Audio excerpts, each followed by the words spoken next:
done this to us. What happened was in a free world, under the name of choice, we accepted everything with no resistance. And as a result, in practice, we have become atheists. We have eliminated God from the public square. We eliminated God from everything. And all the values, the God-like values, being removed from our laws, and now they're imposing it upon us. Interesting. You see, recently, the Obama administration demanded that we pay for contraceptives. And we are arguing, of course, that that is wrong. It's against the First Amendment. The First Amendment that indicates that the freedom of religion. But more than that, my friends, more than that, it's against God. It's against God. The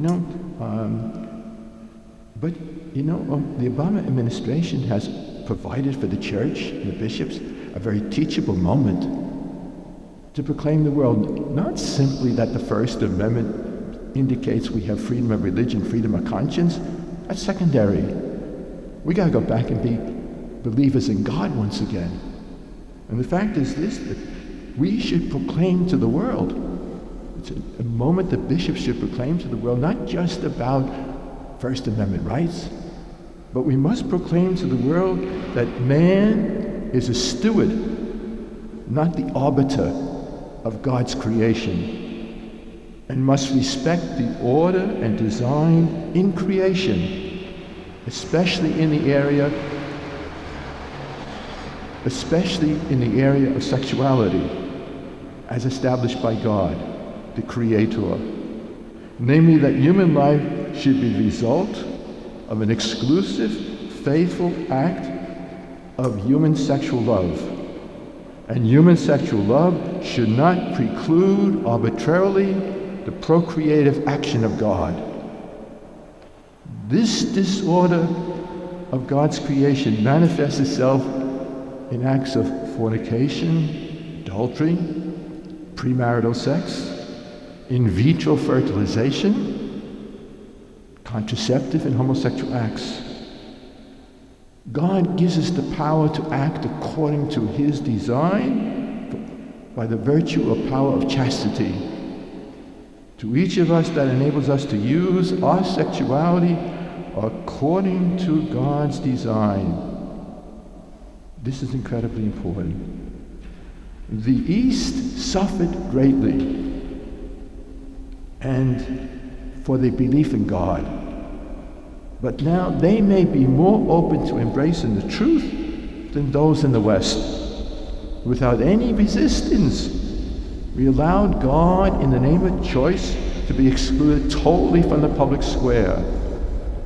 And where do they stop? Yesterday in the New York Times, the lead story was tests of parents are used to map the genes of a fetus. What are we talking about? George Washington University, I shouldn't say George Washington University, but rather Washington University. What did they do? They have discovered, or they think they have now, the ability of a pregnant mother, before the child is born, from a blood sample from mom and saliva from dad, to be able to determine if the child is going to be genetically deficient. And what do you do if the child is genetically deficient? Well, I guess you kill it. They wouldn't do that, would they? They wouldn't do that? In vitro fertilization labs all across the world, including America, no child is implanted in the mother's womb if it fails the genetic test. It's given a test. And the test is this. The test is to see if it's genetically imperfect. And if it is, it's not the decision of the parents. Automatically, every child that fails the test in the laboratories is destroyed. Now, if they do that, it's called the massive genetic cleansing of the human race. And this test, of course, is to get those who are not coming to the laboratories in vitro fertilization. It's to get those who are having their children at home to take this test and to tell them that your child is genetically defective, with the implication, of course, of aborting it. Lead story. New York Times yesterday. See, where do you go when you exclude God? You play God. Where do you go when you say there's not a plan, an order in creation that we must respect? You destroy your own offspring.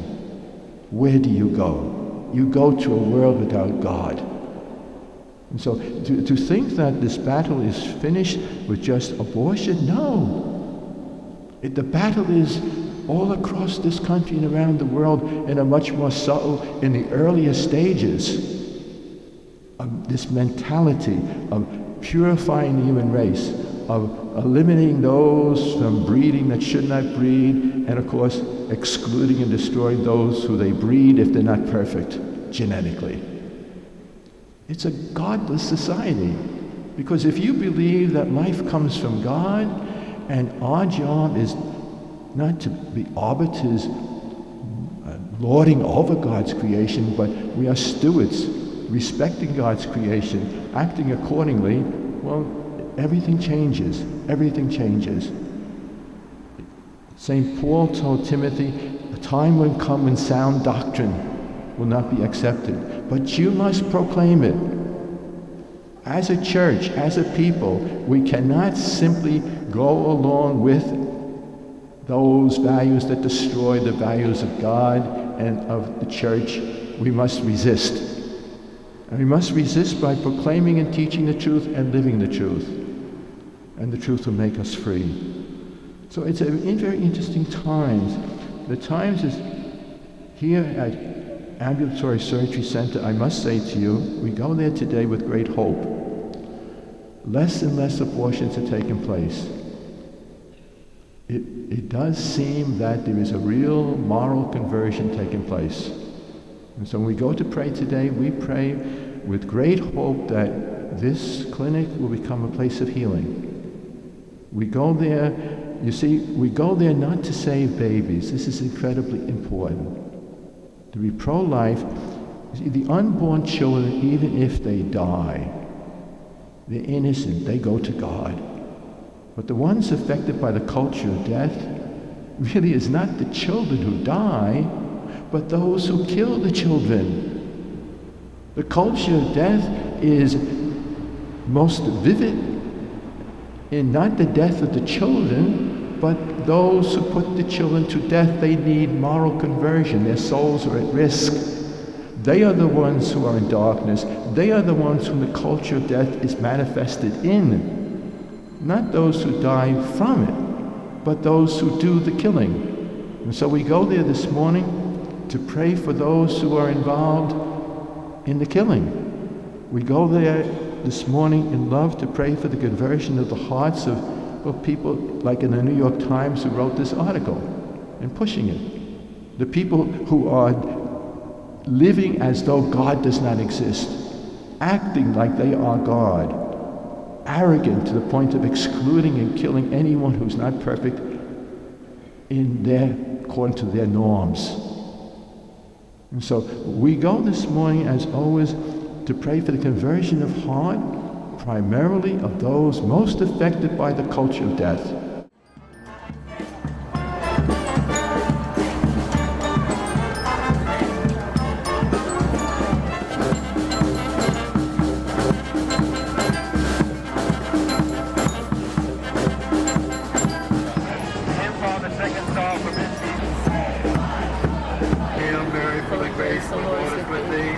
Blessed art thou amongst women, and blessed is the fruit of thy womb, Jesus.